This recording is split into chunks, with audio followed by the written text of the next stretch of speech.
Welcome, good to see you. Today is the 14th day of Tishrei. Tonight, here in Israel, in about an hour and a half, we start the festival of Sukkot, the Feast of Booths, as it's called in English. And we dwell in the Sukkah for 7 days. I've just seen from all my friends in the United States that they've decided to call this the hug. And the idea being that in some mystical texts, the sukkah is likened to God embracing us with his right arm. And so the walls of the sukkah are like the parts of the arm as he embraces us.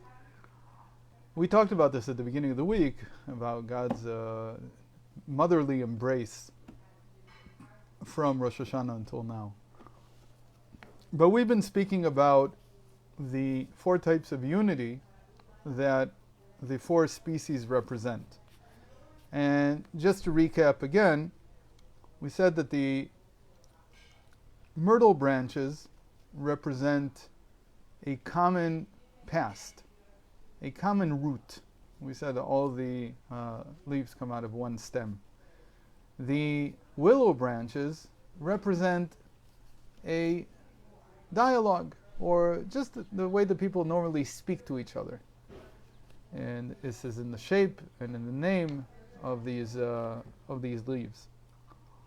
The lulav, the palm branch, it represents a common purpose, having a direction that we're all following.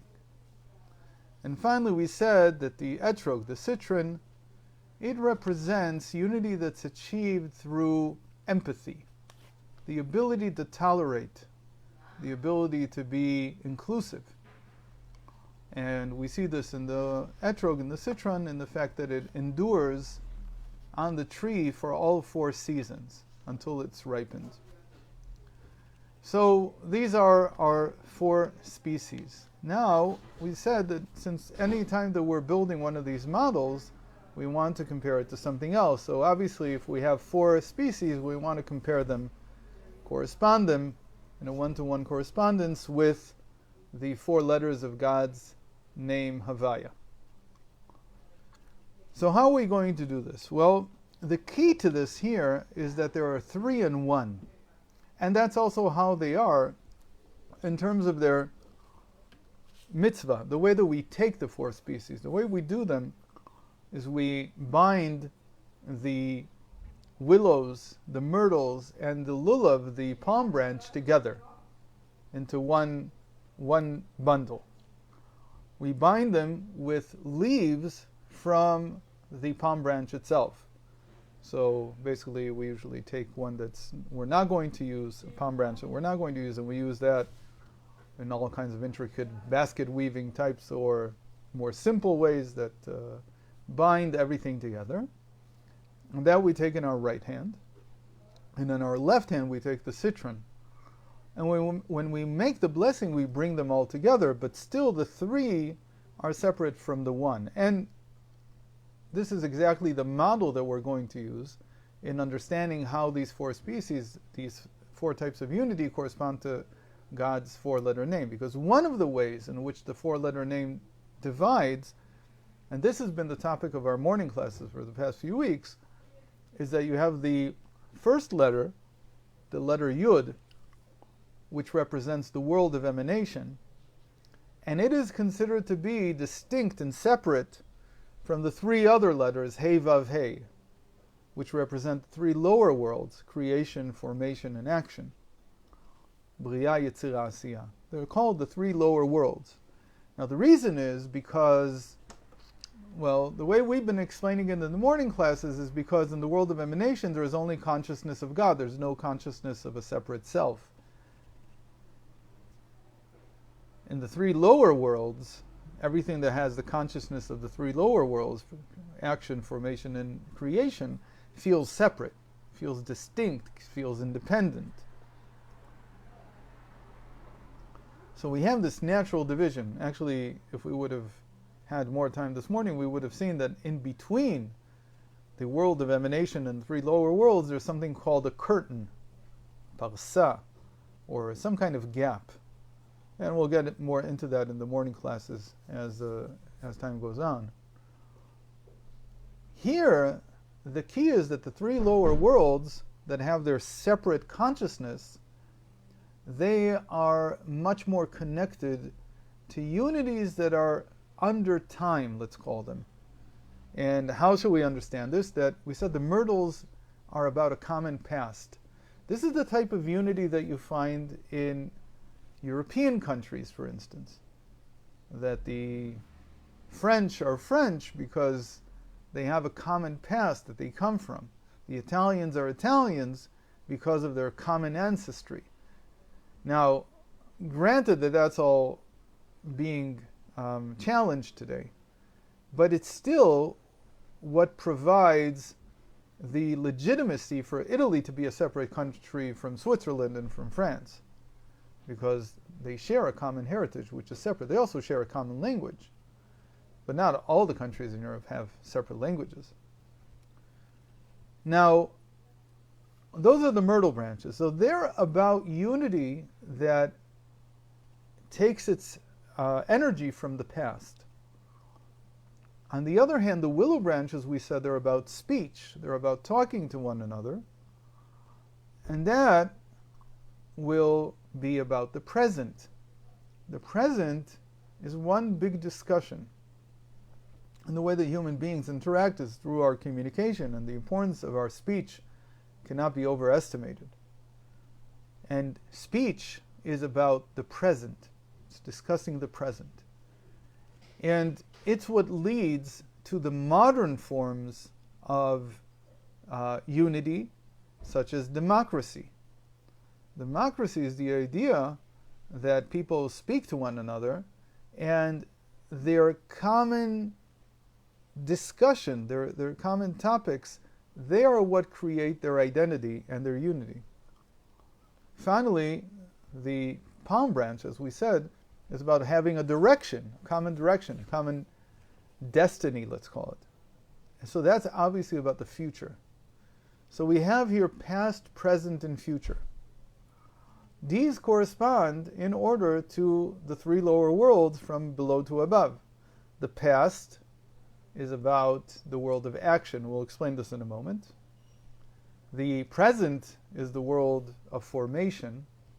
And the future is the world of creation. Now, the way to understand these, and these are actually very simple correspondences if you understand how this works, is that these three letters, Hey Vav Hey, the three letters from God's essential name, which correspond to the three lower worlds, also correspond to Sfirot. They also correspond to the divine conduits through which God sustains and creates the world, our limited reality. So there, the world of creation is Bina, or understanding. And everywhere in the Zohar, almost everywhere, Bina, understanding, is a symbol for the future. It always signifies the future. Sometimes it's called Alma De'ate, the world to come. Doesn't necessarily mean the world after the resurrection. It just means the future, the world that's coming all the time. The second of the three lower worlds, formation, is always about the present. And that is because it corresponds to the sphere of Tiferet. Tiferet means beauty. And the most important verse about this is that Tiferet, Adam Lashevet Bayit, the beauty, or we call it the resting state of man, is to dwell in his home. A verse from Proverbs. Tiferet Adam Lashevet Bayit. And then finally, the world of action is the world of the past. And that's very enlightening, because you wouldn't always associate kingdom, which is the sphere that corresponds to the lower world of action, with the past. But one of the ways to look at this, and this is very common in Hasidic thought, is that the past is the world of those who live in the past. Meaning there's something about the past that is connected to a feeling of not having a future. It's actually like a state, not of the present, but of living in a past state. I'll give an example of this. Psychologically, this is what our self-image is made out of. Our self-image is made out of our past actions. We collect our actions. We treasure them or don't, however we feel about them, but they make up the way we see ourselves. They make up our identity. And most people live in the past. What does it mean that they live in the past? Well, I don't want to say the negative parts of it, but there are many, many negative parts of it, about it.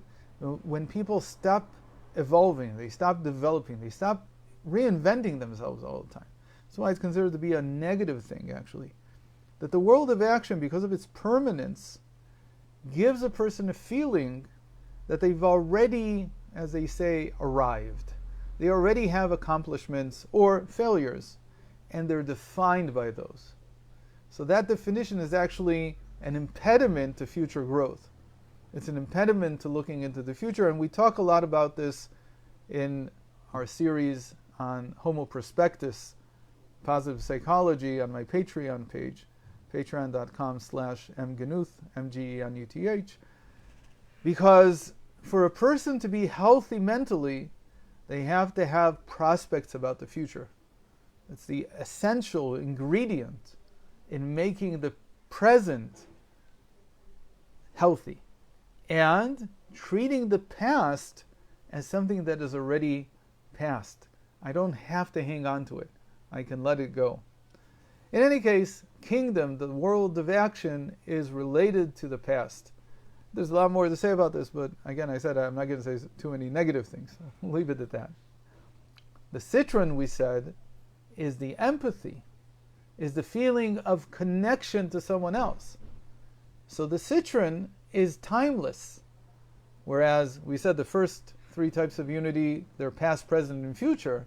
The citron, the etrog, represents going beyond time, because that's what we said about the citron. It dwells in the tree all 4 seasons. It's timeless. But that's an important teaching in and of itself, that to become empathic, to sympathize and empathize with other people, to understand them, to be able to respect them and to accept them, and to be inclusive, you have to be timeless, and most importantly, you have to not feel separate. That's why we place the etrog, the citron, here in the world of emanation, the yud of God's essential name. There is no feeling of being distinct and separate from the rest of creation. And that's exactly how the citron is. It doesn't say, I have a limited amount of time to grow. It says, I grow with everything, be it summer or fall or winter or spring. They're all good for me. They all contribute. They're all part of my makeup. That's how a person who lives in the consciousness of the world of emanation feels. That everything God has created in its proper time, Akol asa yafe beito, which means that everything, as the sages say, has its place. There is not a person who doesn't have an hour, and there's not a thing that doesn't have a place. Everything has its place. Everything is part of the creation that God wanted. That is the consciousness of unity that the citron gives us. So with this, we go into the holiday of Sukkot tonight, and God willing, next week, we'll continue by looking at another model, this time one that's sure to be very interesting, not just about unity, but why did God create the world? And if you want to prepare for that, unfortunately we didn't have much room in our Wonders magazine to write it out in length. Rav Ginsburg taught this in the 80s over something like 45 hours of classes. So we're going to have to also condense it a lot. the 4 reasons that the sages bring in different places for why God created the world. We're going to start with, can we even say why God created the world? Does that even make any sense? Can we ascribe purpose to God? And what does that even mean to ascribe purpose to God? What was his purpose in creating the world, and so on. So join me, God willing, next week in the time of our joy, Sukkot, which next week ends with Parashat Bereshit, the first Torah portion of the Torah, with the creation of the world. So that'll be our topic next week. Chag Sameach. Everybody should have a joyous Sukkot. And I very much hope that in the coming weeks we'll also understand why the joy of Sukkot is very special. The point is to gather it up in buckets and keep it for the rest of the year, because joy is being showered from above, not just missiles and all this other nonsense that we have to tolerate in the land of Israel, but joy is coming down from above, as it did, as close as it can, to the time in which the entire world felt the joy coming down during the festival of Sukkot, when the temple stood in Jerusalem. So hopefully in the next few weeks, we'll be discussing that and other topics in the morning class. It will spill over into what we're discussing now. All the best. Bye-bye.